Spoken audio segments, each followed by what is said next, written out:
Okay, so I was about to get on the roller coaster and then I chickened out. Chickened out? Is that a verb? Ah, yes, it's a phrasal verb. I forgot students often freak out about them. Freak out. Is that another phrasal verb? Yeah. Please, explain more. Okay, here are some things you should know about phrasal verbs. Let's get into it. Phrasal verbs are verbs with more than one word, like freak out, wake up, and put on. They consist of a basic verb plus one and sometimes two extra words. Phrasal verbs can be split in two categories. The first distinction is between phrasal verbs which need an object and phrasal verbs which do not need an object. Okay, whoa, don't freak out. Let's look at some examples. For verbs like pick up, put on, and turn on, you are doing the action to something. These phrasal verbs require an object.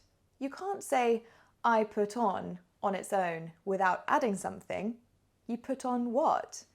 I put on my scarf. My scarf is the object. Okay, and what about the other type? Verbs like stand up and freak out do not require an object. When I stand up, and that's it. I am not doing the action to anything. We don't need an object. Okay, and that's it? No.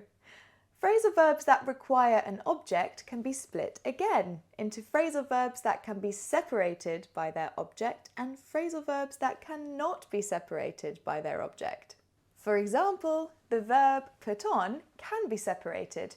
You can say, I put on my scarf, or I put my scarf on.